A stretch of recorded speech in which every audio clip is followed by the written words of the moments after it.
कोटि कोटि आरती कोटि पुण्यदारती कोटि कोटि आरती कोटि पुण्यदारती कोटि पुण्यदारती पुण्यकोटि आरती कोटि पुण्यदारती पुण्यकोटि आरती कोटि कोटि आरती कोटि पुण्यदारती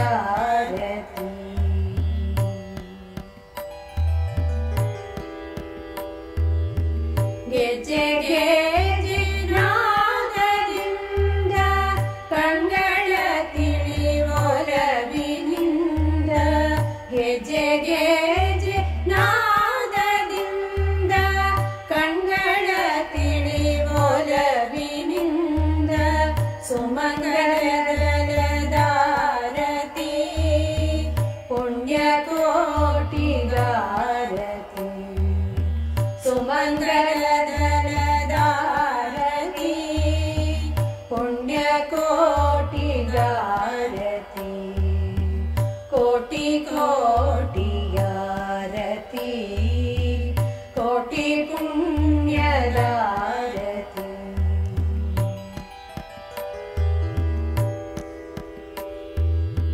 ಜಾತಿ ಭೇದ ಧರ್ಮ ಮೀರಿ ಮಾತಿಗಿಂತ ಕೃತಿಯ ತೋರಿ ಜಾತಿ ಭೇದ ಧರ್ಮ ಮೀರಿ ಮಾತಿಗಿಂತ ಕೃತಿಯ ತೋರಿ ಸುಮಂಗಲಿಯರ ಜಾಗೃತಿ ಪುಣ್ಯಕೋಟಿಗಾರತಿ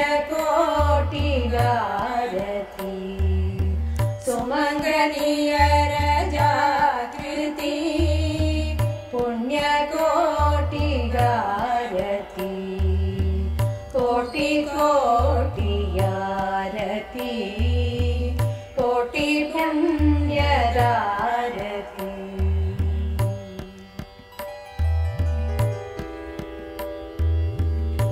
ಪುಣ್ಯಕೋಟಿ ನಾಡ ಕೀರ್ತಿ ಪುಣ್ಯವಾಯಿತು ಈ ಧರಿತ್ರಿ ಪುಣ್ಯಕೋಟಿ ನಾಡ ಕೀರ್ತಿ ಪುಣ್ಯವಾಯಿತು ಈ ಧರಿತ್ರಿ ಪುಣ್ಯರೂಪಿಗಾರತಿ ಪುಣ್ಯಕೋಟಿಗಾರತಿ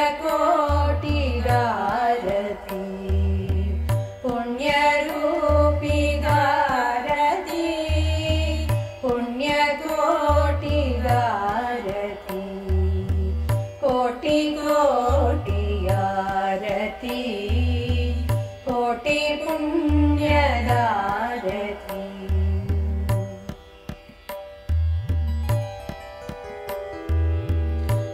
ಧನ್ಯವಾಯಿತು ಮನುಜ ಜನ್ಮ ಧನ್ಯವಾಯಿತು ಈ ಮನ ಧನ್ಯವಾಯಿತು ಮನುಜ ಜನ್ಮ ಧನ್ಯವಾಯಿತು ಈ ಮನ ಧನ್ಯತೆಗೆ ಪಾವನ ಪುಣ್ಯಕೋಟಿಗಾರತಿ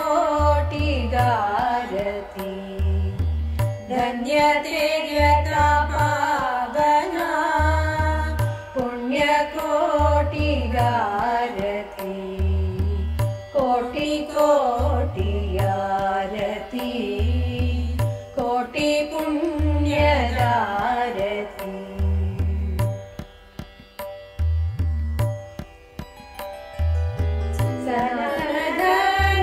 ಧರ್ಮಕಾರತಿ ವೇದವ್ಯಾಸರಿಗಾರತಿ ಸನಾತನ ಧರ್ಮಕಾರತಿ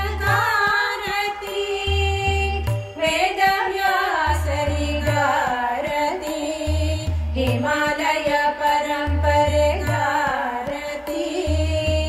ಸರ್ವಸಂತರಿಗಾರತಿ ಹಿಮಾಲಯ ಪರಂಪರೆಗಾರತಿ ಸರ್ವಸಂತರಿಗಾರತಿ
शांति शांति हरि ओम।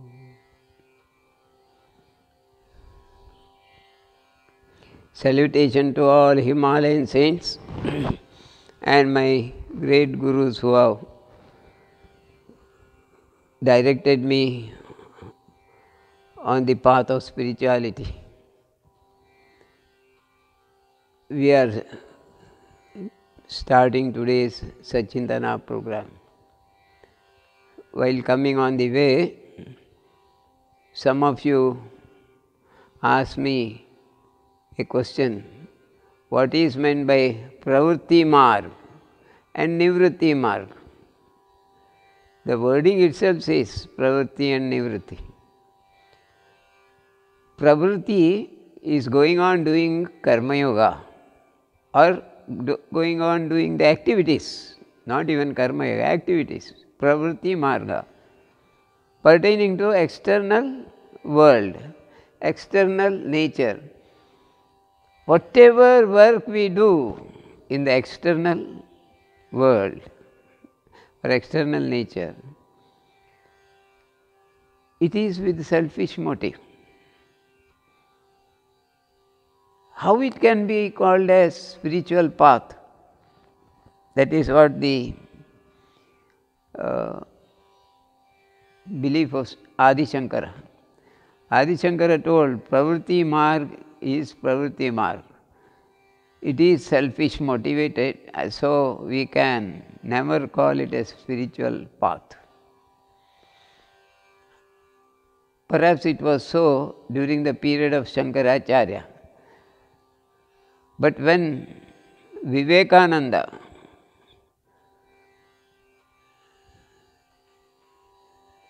took his spiritual path,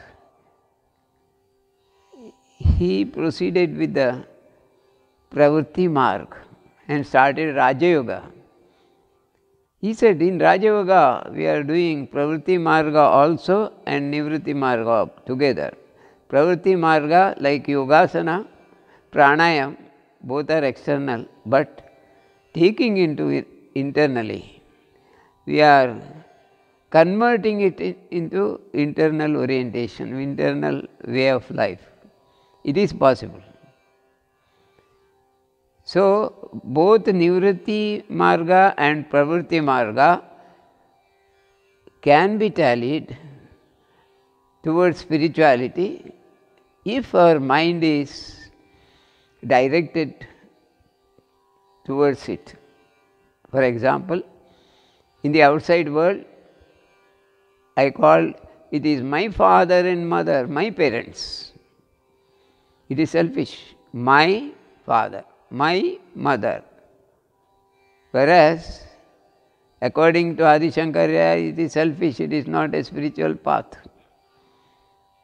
Whereas Vivekananda said, God-given father, God-given mother, no selfishness. Father and mother, part of God. They are here to help us. It represents a little bit of non-attachment also, God-given parents. So, it moves towards spirituality. Similarly, Yogasana you do with not looking at outside world. Even though eyes are open, he is concentrating inside. Along with the breath, he is doing Yogasana. It is Nivritti Marga also, when along with Pravritti Marga. So, both these are converting, these can be converted into nivritti or pravritti according to our mental status. If our mind is leaning towards nivritti marga, automatically every action will go inside. So, I earn lot of money. Instead of telling my money, I can say God given money. Really, it is true also. Money comes to you sometimes automatically according to your prarabdha also, or by the grace of creation. So you can definitely tell God given money, then it becomes spiritual world. I earned money, my bank balance, my car, my house, these are pravritti marga, means selfish motive. So these two paths are, say, selfish motive path is religion, not spirituality.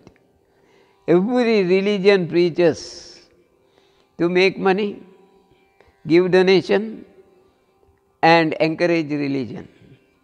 We go to temple or church or mosque and pray, God give me lot of money, I have to construct house. So all our religion outside, whichever, even whatever religion it may be, we go to the temple with a selfish motive of earning more money, begetting a child. I don't have children, I want a child. Oh God, give me one child.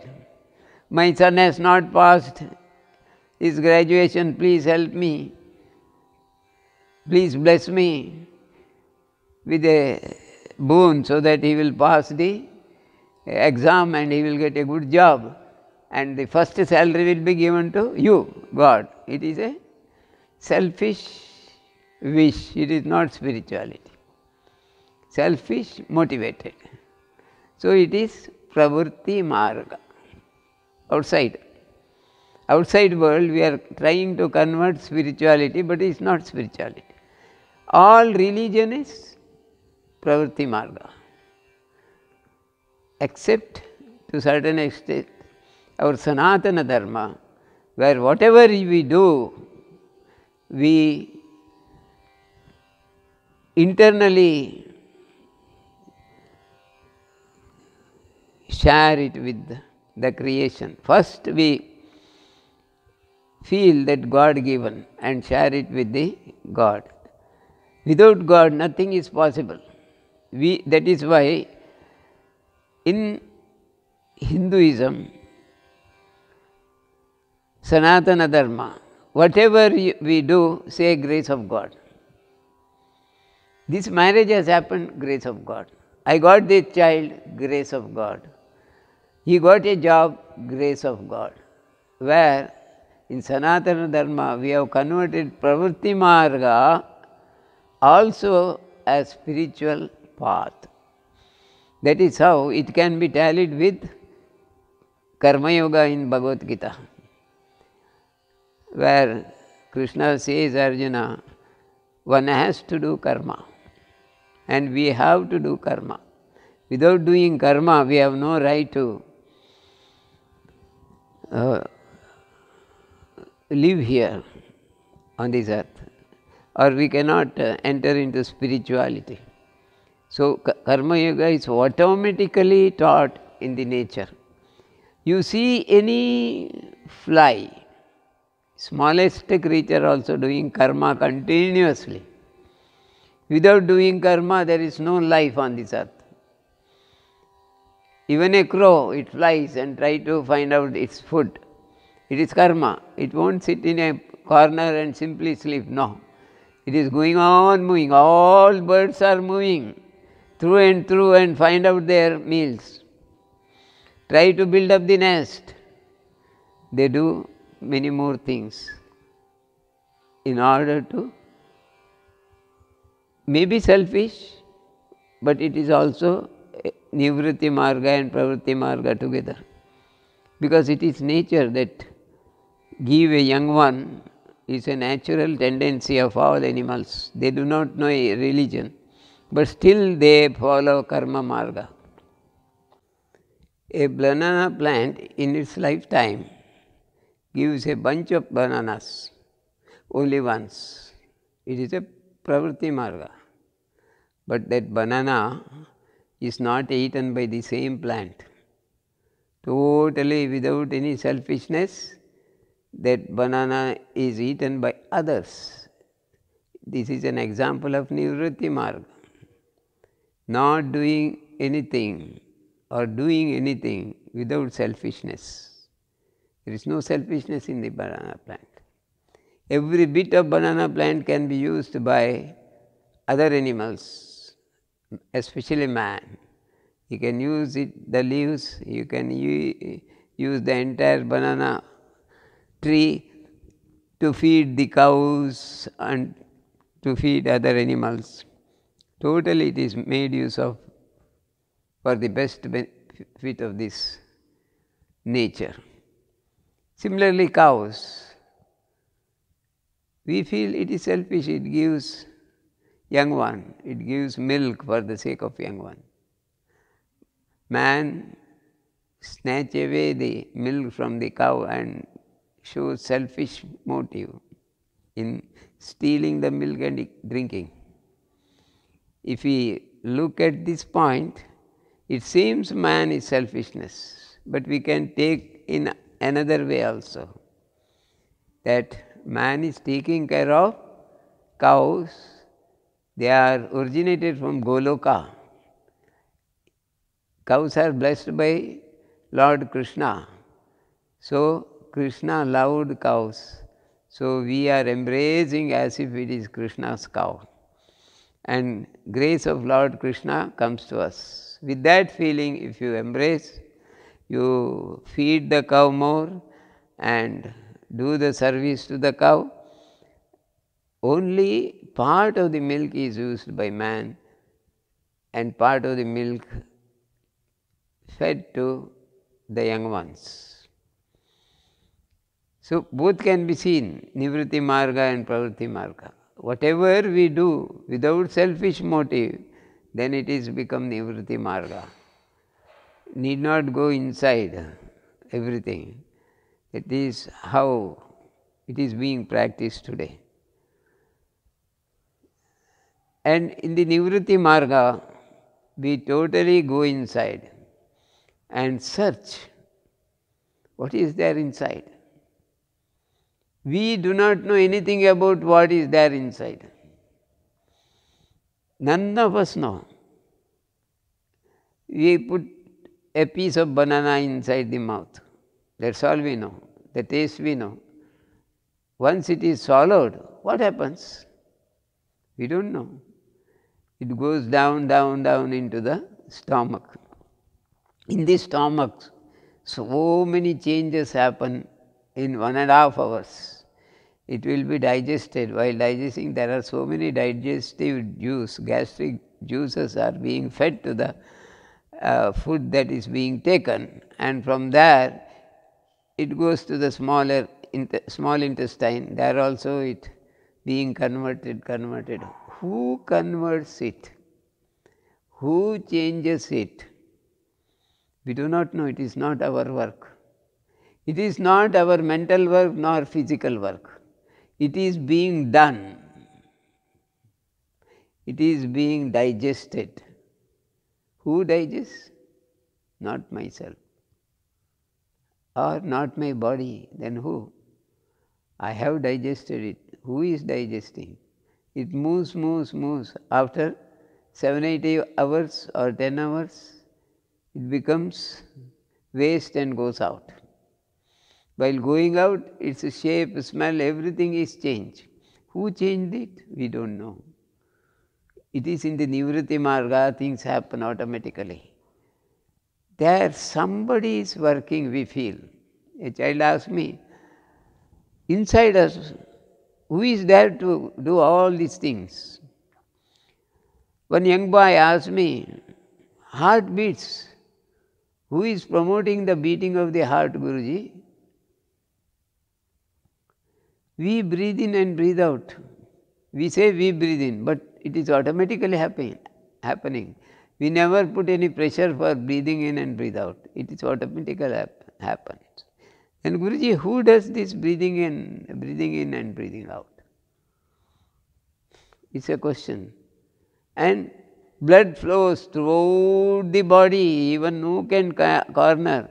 It feeds more than 55 millions of cells. Not 55 million, trillion, it's more than that. Every cell it feeds. Who is feeding? Then I told the boy, it is you are feeding. Then the boy asked me, I am feeding? No. I asked him, who are you? Do you know? I am not doing anything inside. It is automatically happen. I am telling you, you are doing every work. Who are you? Think and tell me. I am here. He lifted the hand. Oh, you have lifted the hand. It is your hand, not you. Then he lifted both hands. I told, both hands are lifted, but not you. It is body has lifted. Then he said, I am. Keeping the hands on the chest. I am. It automatically comes. I am means you are showing the chest. Chest is not you. No, my grandfather told me, I am inside. There is something inside me. God is inside and I am God. Is it right? Okay, not fully, partly right. You are that inside. I told him, you are that. What is there inside? You call it God or God particle or whatever name you call, Jivatman, but you are there inside, right? Not only inside, in every cell you exist. So, the truth is realized by our great rishis by going inside, inner travel, inner psychic travel they did. Through psychic travel they reached the psychic body. Through psychic body they traced Devakana and moved further. Inner consciousness they got finally. Once you get the conscious awareness, you understand, who am I? Automatically you feel the ecstasy. The truth of you is ecstasy. You fill with total ecstasy which cannot be explained by anybody to anyone. You yourself has to feel that ecstasy. That is real spirituality. So, the spiritual way to yourself is traveling inside. But the travel need not be totally inside. You can begin it from outside with Karma Yoga, then come to inside, and inside you can travel. It's a long travel for many. For some people it may be short travel. So, by telling this, I have answered your question, Pravritti Marga and Nivritti Marga, in a small way, because we have got only short time now. By this, let me complete our session of Sanchintana for the time being. Thank you very much for coming here.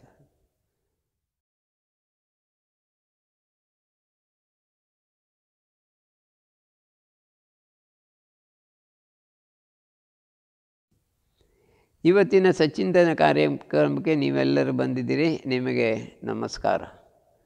ಭಾಳ ದಿನದ ನಂತರ ಕೋವಿಡಿನ ತಾಪತ್ರಯ ಕಳೆದುಕೊಂಡು ಬಹಳ ಸುಖವಾಗಿ ಬಂದಿದ್ದೀರಿ. ಇಲ್ಲಿ ಸೇರಿದ ಎಲ್ಲರಿಗೂ ನನ್ನ ವಂದನೆಗಳು, ಆಶೀರ್ವಾದಗಳು ಕೂಡ. ಈ ಕಾರ್ಯಕ್ರಮದ ಮೊದಲು ನೀವೊಂದು ಪ್ರಶ್ನೆ ಕೇಳಿದಿರಿ, ನಿವೃತ್ತಿ ಮಾರ್ಗ ಎಂದರೇನು, ಪ್ರವೃತ್ತಿ ಮಾರ್ಗ ಎಂದರೇನು? ಈ ಎರಡು ಮಾರ್ಗ ಬಹಳ ಪ್ರಾಚೀನ ಕಾಲದಿಂದಲೂ ನಮ್ಮ ಭಾರತದಲ್ಲಿ ಮುನ್ನಡೆಯುತ್ತಾ ಬರ್ತಿತ್ತು. ಅಧ್ಯಾತ್ಮದ ಒಂದು ವಿಶೇಷ ಭಾಗವಾಗಿತ್ತು. ಅಧ್ಯಾತ್ಮದಲ್ಲಿ ಎರಡು ಭಾಗ, ಒಂದು ನಿವೃತ್ತಿ ಮಾರ್ಗ ಅಂದರೆ ಒಳಗೆ ಹೋಗುವುದು, ಇನ್ನೊಂದು ಪ್ರವೃತ್ತಿ ಮಾರ್ಗ ಹೊರಗಿನಿಂದ ಅಧ್ಯಾತ್ಮಕ್ಕೆ ಪ್ರವೇಶ, ಪೂರಕವಾಗಿ ಕೆಲಸ ಮಾಡುವಂಥದ್ದು. ಆದರೆ ಹೊರಗಿನಿಂದ ಮಾಡುವ ಕೆಲಸ ಸ್ವಾರ್ಥದಿಂದ ಸೇರುವುದರಿಂದ ಆದಿಶಂಕರಾಚಾರ್ಯರು ಇದಕ್ಕೆ ಯಾವುದೇ ಬೆಲೆ ಕೊಡಲಿಲ್ಲ. ಅವರು ಹೇಳಿದರು, ಪ್ರವೃತ್ತಿ ಮಾರ್ಗದಲ್ಲಿ ಮುಂದೆ ಹೋಗಿ ಆಧ್ಯಾತ್ಮದ ಕೊನೆಗೆ ಸೇರುವುದು ಬಹಳ ಕಷ್ಟ ಅಥವಾ ಅಸಾಧ್ಯ. ಆದ್ದರಿಂದ ಅದಕ್ಕೆ ಜಾಸ್ತಿ ಒತ್ತು ತಾನು ಕೊಡುವುದಿಲ್ಲ.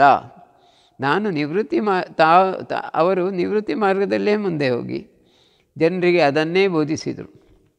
ನಿವೃತ್ತಿ ಮಾರ್ಗದಲ್ಲಿ ಮುಖವಾಗಿ ನಮಗೆ ಕಾಣೋದು ಧ್ಯಾನ. ಆದಿಶಂಕರಾಚಾರ್ಯರು ಎಲ್ಲರಿಗೆ ಹೇಳಿದ್ದು ಧ್ಯಾನದಿಂದಲೇ ಮಹತ್ತರ ಏಳಿಗೆಯನ್ನು ಸಾಧಿಸಬಹುದು. ಅದರಲ್ಲೇ ನಾವು ಮುಂದೆ ಹೋಗುವುದು ಬಹಳ ಮುಖ್ಯ ಅಂತ. ಹಾಗಿದ್ರೆ ಪ್ರವೃತ್ತಿ ಮಾರ್ಗ ಅಂದರೇನು ಅಂತ ನಿಮ್ಮ ಪ್ರಶ್ನೆ. ಅದಕ್ಕೆ ನಾನು ಹೇಳುವುದೇನೆಂದರೆ, ಪ್ರವೃತ್ತಿ ಮಾರ್ಗ ಅಂದರೆ ದಿನನಿತ್ಯದ ಕೆಲಸ ಮಾಡ್ತಾ ಇರೋದು, ಅದರಲ್ಲಿ ಸ್ವಾರ್ಥ ಇದ್ದೇ ಇದೆ. ಇದು ನನ್ನ ತಂದೆ ಅಂತ ಹೇಳಿದ್ದಕ್ಕೂ ತಂದೆ ತಾಯಿ, ನನ್ನ ಹೆತ್ತವರು, ನನ್ನ ಅಣ್ಣ, ನನ್ನ ತಮ್ಮ ಅಂದರೆ ಏನರ್ಥ? ನನ್ನದು ಎಂಬ ಸ್ವಾರ್ಥ ತೋರಿಸ್ತದೆ. ತಂದೆ ತಾಯಿ, ಭಗವಂತ ನನಗೆ ಈ ತಂದೆ ತಾಯಿ ಕೊಟ್ಟ, ಅವರ ಒಡಲಲ್ಲಿ ನಾನು ಹುಟ್ಟಿದೆ ಅಂದರೆ ಅಲ್ಲಿ ಸ್ಪಿರಿಚುವಾಲಿಟಿ, ಅಧ್ಯಾತ್ಮ ಕಾಣ್ತದೆ. ಅಂದರೆ ನನ್ನ ತಂದೆ ಅಂದರೆ ದೇವರು ಕೊಟ್ಟ ತಂದೆ ತಾಯಿ, ದೇವರು ಕೊಟ್ಟ ಅಣ್ಣ ತಮ್ಮಂದಿರು. ದೇವರು ಕೊಟ್ಟರು ನನಗೊಂದು ಉದ್ಯೋಗ, ಯಾರು ಹೇಳುವುದಿಲ್ಲ ನೀವು. ಹಾಗೆ ಹೇಳಿದರೆ ಅದು ನಿಜವಾದ ಅಧ್ಯಾತ್ಮ ಮಾರ್ಗದಲ್ಲಿದ್ದವರು ಅಂತ ಗೊತ್ತಾಗ್ತದೆ. ಇದು ದೇವರು ಕೊಟ್ಟ ತಂದೆ, ಇದು ಕೆಲಸ, ಜಾಬ್, ದೇವರು ಕೊಟ್ಟ ಹಣ ಸಂಪಾದನೆ. ನನ್ನ ಬ್ಯಾಂಕ್ ಬ್ಯಾಲೆನ್ಸ್ ಅಂತ ಹೇಳ್ತೇವೆ, ಬ್ಯಾಂಕ್ ಬ್ಯಾಲೆನ್ಸ್ ಅಲ್ಲ, ದೇವರು ಕೊಟ್ಟ ಹಣ ಅಂತ ಯಾರೂ ಹೇಳೋದಿಲ್ಲ. ನೋಡು, ನಾನು ಹೊಸ ಕಾರ್ ತಗೊಂಡೆ ಅಂತ ನಾವು ಎಲ್ಲರ ಎದುರಿಗೆ ಹೇಳ್ತೇವೆ, ದೊಡ್ಡ ಕಾರಿದೆ ನನಗೆ. ಅದು ನಿನ್ನ ಕಾರಲ್ಲಪ್ಪ, ಭಗವಂತ ಕೊಟ್ಟ ಕಾರು ಅಂದರೆ ಅದು ನಿವೃತ್ತಿ ಮಾರ್ಗದ ಕಡೆಗೆ ಹೋಗ್ತದೆ, ಅಧ್ಯಾತ್ಮಕ್ಕೆ ಹೋಗ್ತದೆ. ಅದರಿಂದ ಪ್ರವೃತ್ತಿ ಮಾರ್ಗದಲ್ಲಿದ್ದರೂ ಕೂಡ ನೀವು ನಿವೃತ್ತಿ ಮಾರ್ಗದ ಮನೋಭಾವ ಹಿಡ್ಕೊಂಡು ಹೋದರೆ ಅಲ್ಲಿ ಅಧ್ಯಾತ್ಮ ನಿಮಗೆ ಸಿಕ್ಕಿಯೇ ಸಿಗ್ತದೆ, ಅಧ್ಯಾತ್ಮದ ಹಾದಿ ಸಿಗ್ತದೆ, ಮನಸ್ಸಿಗೆ ಸಂತೋಷ ಸಿಗ್ತದೆ. ಆದರೆ ಈ ಸಂತೋಷ ಒಂದೇ ಸಾಲದು. ಆ ಮಾರ್ಗದಲ್ಲಿ ಹೋಗುವಾಗ ನಿಮಗೊಂದು ಜೀವನದಲ್ಲಿ ಇದನ್ನು ಸಂಪಾದನೆ ಮಾಡಲಿಕ್ಕೆ ಸಾಧ್ಯವಾ ಎಂಬ ಡೌಟ್ ಸಹ ಬರ್ತದೆ. ಸಾಧ್ಯ ಇದೆ, ನಮಗೆ ಇದನ್ನು ಪಡೆಯಲು ಸಾಧ್ಯ ಇದೆ, ಇಲ್ಲ ಅಂತಿಲ್ಲ. ನಮಗೆ ಉದಾಹರಣೆಗೆ ಒಂದು ಬಾಳೆಗೊನೆ ತಗೊಳ್ಳಿ, ಬಾಳೆ ಗಿಡ ಎಲ್ಲವನ್ನು ಕೊಡ್ತದೆ, ಬಾಳೆಹಣ್ಣನ್ನು ಕೊಡ್ತದೆ. ಆದರೆ ಬಾಳೆಹಣ್ಣನ್ನು ಬಾಳೆ ಗಿಡ ತಿನ್ನುವುದಿಲ್ಲ, ಎಲ್ಲವನ್ನು ಕೊಟ್ಟು ಅದು ಸಾಯ್ತದೆ. ಆ ಗಿಡವನ್ನು ಪೂರ್ತಿಯಾಗಿ ನಾವು ಉಪಯೋಗಿಸಿಕೊಳ್ತೇವೆ, ಹಣ್ಣನ್ನು ತಿಂತೇವೆ, ಎಲೆಯನ್ನು ಊಟಕ್ಕೆ ಉಪಯೋಗಿಸ್ತೇವೆ, ಅದರ ದಿಂಡನ್ನು ದನಗಳಿಗೆ ಹಾಕ್ಲಿಕ್ಕೆ ಉಪಯೋಗಿಸ್ತೇವೆ ಎಲ್ಲ. ಆದರೆ ಬಾಳೆ ತನ್ನ ನಿಸ್ವಾರ್ಥತೆಯಿಂದ ಎಲ್ಲವನ್ನು ಮನುಷ್ಯನಿಗೆ, ಪ್ರಾಣಿಗಳಿಗೆ, ಪ್ರಕೃತಿಗೆ ಕೊಟ್ಟು ಹೋಯಿತು. ಇದಕ್ಕಿಂತ ಮೇಲಿನ ಸ್ಪಿರಿಚುವಾಲಿಟಿ ಏನು ಬೇಕು ಹೇಳಿ? ಪರಿಪೂರ್ಣ ತ್ಯಾಗ. ಅಂದರೆ ಪ್ರವೃತ್ತಿ ಮಾರ್ಗದಲ್ಲಿ ಕೂಡ ನಾವು ತ್ಯಾಗವನ್ನು, ಒಳ್ಳೆಯ ಶಿಸ್ತನ್ನು ಕಲಿತೇವೆ. ತೆಂಗಿನ ಮರ ಕೊಟ್ಟ ತೆಂಗಿನಕಾಯಿ ಅದು ತಿನ್ನುವುದಿಲ್ಲ, ಬೇರೆಯವರಿಗೆ ಕೊಡ್ತದೆ. ಬಹಳ ಒಂದು ಒಳ್ಳೆಯ ಪಾಠವನ್ನು ಕೊಡ್ತದೆ. ಪ್ರಕೃತಿಯಲ್ಲಿ ಪ್ರತಿಯೊಂದು ಹಣ್ಣು ಹಂಪಲುಗಳು ಒಂದು ಪಾಠ ಕೊಡ್ತೇವೆ. ಮಾವಿನ ಮರ ಮಾವಿನ ಹಣ್ಣನ್ನು ತಿನ್ನುವುದಿಲ್ಲ, ನಮಗೇ ಕೊಡ್ತದೆ. ಮಾನವ ಮಾತ್ರ ಎಲ್ಲವನ್ನು ತಿಂದು ಹಾಳು ಮಾಡ್ತಾನೆ. ಅವನಿಗೆ ಪ್ರವೃತ್ತಿ ಮಾರ್ಗ ಅಂದರೆ ಸ್ವಾರ್ಥ ಮಾರ್ಗ, ಸತ್ಯ. ಅದಕ್ಕಾಗಿ ಆದಿಶಂಕರರು ಹೇಳಿದರು, ಪ್ರವೃತ್ತಿ ಮಾರ್ಗ ಅಂದರೆ ಅಲ್ಲಿ ಸ್ವಾರ್ಥವೇ ಕಾಣ್ತದಂತ. ದನಕ್ಕೆ ನಾವು ಸಾಕಿ ಅದರ ಹಾಲನ್ನು ಕುಡಿದು ಕರುವಿಗೆ ಕೂಡ ಕೊಡ್ತದೆ, ಅದು ಬತ್ತಿ ಹೋಗ್ತದೆ. ಇದು ಸ್ವಾರ್ಥ ಮನುಷ್ಯ. ಕೃಷ್ಣನ ಸೇವಕ, ಕೃಷ್ಣನ ಒಬ್ಬ ಧ್ಯಾನಿ ಅಂತ ಆದರೆ ಅವ ಕರುವಿಗೆ ಬೇಕಾದಷ್ಟು ಕುಡಿಸಿ ಸ್ವಲ್ಪ ಹಾಲು ಮಾತ್ರ ತನಗೆ ಕೊಟ್ಟು ಜಾಸ್ತಿ ತಿನಿಸನ್ನು ದನಕ್ಕೆ ಹಾಕಿದರೆ ಅವನಿಗೆ ನೆನಪು ಬರ್ತದೆ, ಇದು ಗೋಲೋಕದಿಂದ ಬಂದ ದನ, ಕೃಷ್ಣ ಇದರಲ್ಲಿ ವಾಸವಾಗಿದ್ದಾನೆ, ಅದರಿಂದ ದನವನ್ನು ಪ್ರೀತಿಯಿಂದ ನೋಡಿಕೊಳ್ಬೇಕಂತ ಅದಕ್ಕೆ ಎಣ್ಣೆ ಸಾರಿಸಿ ಮಸಾಜ್ ಮಾಡಿ ಅದಕ್ಕೆ ತುಂಬ ತಿನ್ನಲಿಕ್ಕೆ ಕೊಟ್ಟು ಸ್ವಲ್ಪ ಹಾಲನ್ನು ತೆಗೆದು ಉಳಿದದನ್ನು ಮಗುವಿಗೆ ಕೊಟ್ಟು ತಾನು ದನ ಎಲ್ಲರೂ ಸುಖವಾಗಿ ಬದುಕುವಂತೆ, ಸರ್ವೇ ಜನ ಸುಖಿನೋ ಭವಂತು ಎಂಬ ಭಾವದಿಂದ ಬೆಳೀತಾನೆ. ಅದು ಆಧ್ಯಾತ್ಮಿಕ. ಆದರೆ ಅದರಿಂದ ರಿಯಲೈಸೇಷನ್ ಆಗಲಿಕ್ಕೆ ಸಾಧ್ಯ ಇಲ್ಲ. ಶಂಕರಾಚಾರ್ಯರು ಅದೇ ಹೇಳೋದು, ನೀವು ಪ್ರವೃತ್ತಿ ಮಾರ್ಗದಲ್ಲಿ ಎಷ್ಟು ದುಡಿದರೂ ಆ ಎತ್ತರಕ್ಕೆ ಹೋಗಲಿಕ್ಕೆ ಕಷ್ಟ ಆಗೋದಿಲ್ಲ. ಅದಕ್ಕೆ ನೀವು ನಿವೃತ್ತಿ ಮಾರ್ಗಕ್ಕೆ ಬನ್ನಿ. ನಿವೃತ್ತಿ ಮಾರ್ಗದಲ್ಲೇನಿದೆ? ಧ್ಯಾನ ಇದೆ. ಆಚಾರ ವಿಚಾರ ವಿಹಾರ ಮಾಡಿಕೊಂಡು ಧ್ಯಾನ ಮಾಡಿಕೊಂಡು ಮುಂದೆ ಹೋಗಿ. ಧ್ಯಾನದಲ್ಲಿ ಏನು ಮಾಡ್ತೇವೆ? ಕಣ್ಣು ಮುಚ್ಚುತ್ತೇವೆ. ಹೊರಗಿನ ಪ್ರಪಂಚ ಕಂಪ್ಲೀಟ್ ಕ್ಲೋಸ್. ಹೊರಗಿನ ಪ್ರಪಂಚದ ಯಾವುದು ನೆನಪಿರೋದಿಲ್ಲ ನಮಗೆ. ಆದರೆ ಆಲೋಚನೆಗಳು ಹೊರಗಿನ ಪ್ರಪಂಚದೇ ಬರ್ತದೆ. ಅದನ್ನೇ ಪತಂಜಲಿ ಹೇಳಿದ್ದು ಚಿತ್ತವೃತ್ತಿ ನಿರೋಧ. ವೃತ್ತಿ ಮಾರ್ಗ ಅಲ್ಲಿ ಬರ್ತದೆ. ಹೊರಗಿನ ಪ್ರಪಂಚದ ವೃತ್ತಿಯೇ ಅದು ಒಳಗೆ ಬರೋದು, ನಮಗೆ ಉಪದ್ರ ಕೊಡೋದು. ಅದಕ್ಕೆ ಕೆಲವು ಕಾಲ ನಾವು ಅದನ್ನು ಹೊರಗಾಗ್ತಾ ಇದ್ದು ಕ್ರಮೇಣ ಆಲೋಚನೆ ಎಲ್ಲ ಹೋದಾಗ ಹೊರಗಿನ ಪ್ರಪಂಚ ನಮ್ಮ ಹತ್ರ ಸೊನ್ನೆ ಆಗುತ್ತದೆ. ಸೊನ್ನೆ ಆದಾಗ ನಮಗೆ ಒಳ ಪ್ರಪಂಚದ ಸನ್ನೆ ಸಿಗ್ತದೆ. ಒಳ ಪ್ರಪಂಚದ ಸನ್ನೆ ಏನು? ಧ್ಯಾನದ ಸಮಾಧಿ ಸಾ. ಅಲ್ಲಿ ಕೂಡ ಮೊದಲ ಅಕ್ಷರ ಸಾ. ಆ ಸಮಾಧಿಯಲ್ಲಿ ನಮಗೆ ಹೊರಗಿನ ಪ್ರಪಂಚದ ಯಾವುದೇ ಕನೆಕ್ಷನ್ ಇರುವುದಿಲ್ಲ, ಏನು ಅರ್ಥ ಆಗುವುದಿಲ್ಲ. ನಾವು ಭಗವಂತನ ಇರುವಿಕೆಯಲ್ಲಿ ಒಂದಾಗ್ತೇವೆ. ಅಲ್ಲಿ ಆನಂದ ಬಂದಾಗ ಅದು ಭಗವಂತನಿಂದಲೇ ಬರಬೇಕು. ಎಲ್ಲವೂ ನಡೆಯುವುದು ಜೀವಾತ್ಮನಿಂದ. ಜೀವಶಕ್ತಿ ಹೇಳ್ತೇವೆ, ಜೀವಕ್ಕೆ ಶಕ್ತಿ ಕೊಡುವುದು ಜೀವಾತ್ಮನೇ, ಭಗವಂತನೇ. ಮನಸ್ಸಿಗೆ ಶಕ್ತಿ ಕೊಡುವುದು ಭಗವಂತನೇ. ಜ್ಞಾನಕ್ಕೆ ಬೇಕಾದ ಶಕ್ತಿ ಕೊಡುವುದು ಭಗವಂತನೇ. ಎಲ್ಲವೂ ಭಗವಂತನಿಂದಲೇ ಬಂದು ಭಗವಂತನಿಗೆ ಸುತ್ತುವರಿದು ಅವನೊಟ್ಟಿಗೆ ಒಳಗಿನ ಎಲ್ಲವೂ ಜೀವಿಸ್ತಾ ಇದೆ. ಅದರೊಟ್ಟಿಗೆ ನಾವು ನಮ್ಮ ಇರುವಿಕೆಯು ಅಲ್ಲಿ ಸೇರಿದಾಗ ನಮಗೆ ಎಲ್ಲವೂ ಅರ್ಥ ಆಗ್ತದೆ. ಅದಕ್ಕೆ ಧ್ಯಾನ ಮಾಡಬೇಕು, ಒಳಗೆ ನಾವು ಸೇರಬೇಕು. ನೀವೆಲ್ಲರೂ ಧ್ಯಾನ ಮಾಡಿ ಒಳಗೆ ಧ್ಯಾನಾಸಕ್ತರಾದಾಗ ಆ ಧ್ಯಾನದ ಪ್ರಪಂಚವೇ ಬೇರೆ. ಅಲ್ಲಿ ಸೂಕ್ಷ್ಮ ಶರೀರ ನಿಮ್ಮೊಟ್ಟಿಗೆ ಸೇರ್ತದೆ. ಸೂಕ್ಷ್ಮ ಶರೀರದಿಂದ ನೀವು ಬೇರೆ ಬೇರೆ ಸ್ತರಕ್ಕೆ ಹೋಗ್ಲಿಕ್ಕಾಗ್ತದೆ. ಅದನ್ನೇ ಗೋಲೋಕ ಅಂತಾರೆ. ಗೋಲೋಕ ಎಂಬ ಒಂದು ಲೋಕ ಇದೆ. ಅಲ್ಲಿಂದಲೇ ಗೋವುಗಳ ಉತ್ಪನ್ನ. ಅದೇ ನಮಗೆ ತಿಳಿಸಿದ್ದು ನಮ್ಮ ಸಮುದ್ರ ಮಂಥನ ಕಾಲದಲ್ಲಿ ಗೋವುಗಳ ಹೊರಗೆ ಬಂದವು ಅಂತ. ಅದೇ ರೀತಿ ವಿಷ್ಣು ಲೋಕ ಇದೆ, ಬ್ರಹ್ಮಲೋಕ ಇದೆ. ಅಲ್ಲಿ ಕೂಡ ಮಾನವನ ಸೂಕ್ಷ್ಮ ಶರೀರಗಳು ಹೋಗ್ತವೆ. ಈ ಶರೀರ, ಹೊರಗಿನ ಶರೀರ ಬೇರೆ ಲೋಕಕ್ಕೆ ಹೋಗ್ಲಿಕ್ಕೆ ಆಗೋದಿಲ್ಲ. ಯಾಕೆ? ಇದು ಹುಟ್ಟಿದ್ದು ಈ ಭೂಮಿಯಲ್ಲಿ, ಅದು ಇಲ್ಲೇ ಇಟ್ಟು ಹೋಗಬೇಕಾಗ್ತದೆ. ಪ್ರಕೃತಿಯಲ್ಲಿ ಧರ್ಮ ಅಂದರೆ ಪರ್ಫೆಕ್ಟ್ ಧರ್ಮ, ಅದರಲ್ಲಿ ಏನೂ ಚ್ಯುತಿ ಇಲ್ಲ. ನಾವು ಇಲ್ಲಿ ಏನು ಪಡೆದಿದ್ದೇವೆ ಅದನ್ನು ಇಲ್ಲೇ ಹಾಕಿ ಹೋಗಬೇಕು. ಎಕ್ಸೆಪ್ಟ್ ಭಗವಂತನ ಪ್ರೀತಿ, ಭಗವಂತ ಜ್ಞಾನ, ಧ್ಯಾನ ಸಾಧನೆ. ಇದು ನಮ್ಮೊಟ್ಟಿಗೆ, ನಮ್ಮ ಜೀವಾತ್ಮನೊಟ್ಟಿಗೆ, ಎಸ್ಪೆಷಲಿ ಈಗಿನ ವಿಜ್ಞಾನ ಪ್ರಕಾರ ಜೀನ್ನೊಟ್ಟಿಗೆ ಮುಂದಿನ ಜನ್ಮಕ್ಕೆ ಸೈಕಿಕ್ ಬಾಡಿಯ ಮೂಲಕ ಹೋಗ್ತದೆ. ಉಳಿದದ್ಯಾವುದು ನಮಗೆ ಕೊಂಡೋಗ್ಲಿಕ್ಕಾಗೋದಿಲ್ಲ. ಆದ್ದರಿಂದ ಇಲ್ಲಿ ಸೇರಿದ ನಿಮಗೆಲ್ಲರಿಗೂ ಹೇಳ್ತೇನೆ, ಧ್ಯಾನ ಮಾಡಿ. ಧ್ಯಾನ ನಾವು ಕಲಿತಿದ್ದೇವೆ, ನಮ್ಮ ಹಿರಿಯರು ಕಲಿಸಿದ್ದಾರೆ. ಅದರಿಂದ ನಮ್ಮ ಮನಸ್ಸು ಪರಿವರ್ತನೆ ಆಗ್ತದೆ. ಮನಸ್ಸು ಪರಿವರ್ತನೆ ಆದಾಗ ನಮಗೆ ಈ ಲೋಕದ ಎಲ್ಲ ಸತ್ಯಾಂಶಗಳು ಅರ್ಥವಾಗ್ತವೆ. ಅರ್ಥವಾದಾಗ ದೇವರ ಇರುವಿಕೆಯ ಬಗ್ಗೆಯೂ ತಿಳಿಯುತ್ತದೆ. ಸ್ವ ಅನುಭವ ಆದಾಗಲೇ ಎಲ್ಲವೂ ವಿದಿತವಾಗುವುದು. ಅನುಭವ ಇಲ್ಲದೆ ಅರಿಯುವಿಕೆ ಬರುವುದಿಲ್ಲ. ಆದ್ದರಿಂದ ನೀವೆಲ್ಲರೂ ಧ್ಯಾನ ಮಾಡಿ. ಇಂದಿನ ಈ ಸಚ್ಚಿಂತನ ಕಾರ್ಯಕ್ರಮಕ್ಕೆ ನಿಮ್ಮ ಪ್ರಶ್ನೆಗೆ ನಾನು ಉತ್ತರಿಸಿದ್ದೇನೆ. ದೂರದಿಂದ ಬಂದ ನಿಮಗೆಲ್ಲರಿಗೂ ಧನ್ಯವಾದಗಳು. ಎಲ್ಲರೂ ನಿಮ್ಮ ಪ್ರಸಾದ ಹಿಡ್ಕೊಂಡು ಹೋಗಿ. ಹಂಸಬಾಬರು ಹಿಮಾಲಯದಿಂದ ಪ್ರಸಾದ ಕಳಿಸಿಕೊಟ್ಟಿದ್ದಾರೆ. ಆ ಪ್ರಸಾದ ಇಂದು ನಿಮಗೆಲ್ಲರಿಗೂ ಕೊಡ್ತೇವೆ. ಬಂದದಕ್ಕೆ ನಿಮಗೆಲ್ಲರಿಗೂ ನಮಸ್ಕಾರಗಳು, ಆಶೀರ್ವಾದಗಳು. ಸರ್ವೇ ಜನಾ ಸುಖಿನೋ ಭವಂತು, ಲೋಕಾ ಸಮಸ್ತಾ ಸುಖಿನೋ ಭವಂತು, ಲೋಕಾ ಸಮಸ್ತಾ ಸುಖಿನೋ ಭವಂತು.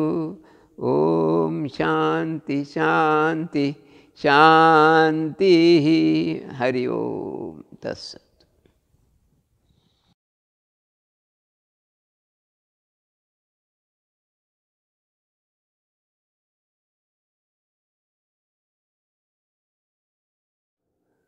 ಎಲ್ಲರೂ ಕಣ್ಣು ಮುಚ್ಚಿ ಕೂತ್ಕೊಳ್ಳಿ. ಇವತ್ತು ನಾವು ಶ್ರೀರಾಮ್ ಧ್ಯಾನವೇ ಮಾಡೋಣ. ಬ್ರೀದ್ ಇನ್ ಶ್ರೀ, ಬ್ರೀದ್ ಔಟ್ ರಾಮ್. ಶ್ವಾಸ ಒಳಗೆ ಹೋಗುವಾಗ ಶ್ರೀ, ಹೊರಗೆ ಬರುವಾಗ ರಾಮ್. ಇದನ್ನು ಎಣಿಸಿಕೊಳ್ಳಿ, ಬಾಯಲ್ಲಿ ಹೇಳಲಿಕ್ಕಿಲ್ಲ, ಎಣಿಸಿಕೊಂಡು ಧ್ಯಾನ ಮಾಡಿ ನಿಮ್ಮಷ್ಟಕ್ಕೆ.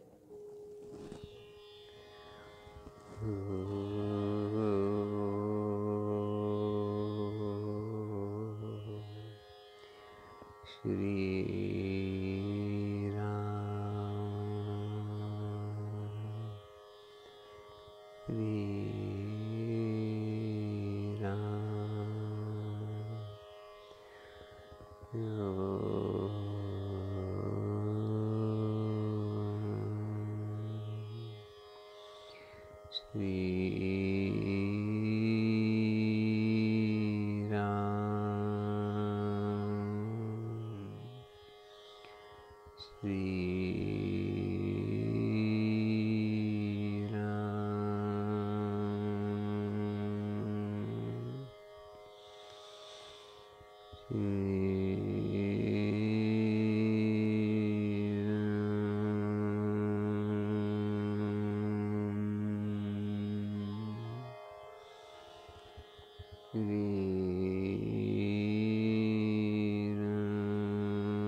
सहनावतु सहनौ भुनक्तु सवीर्यं करवावहै तेजस्विनामधीतमस्तु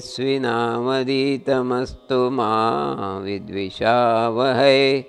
ओम शांति शांति शांति।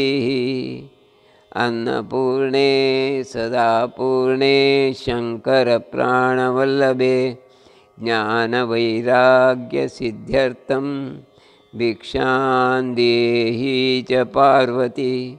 ओम शांति शांति शांति। हरि ओम।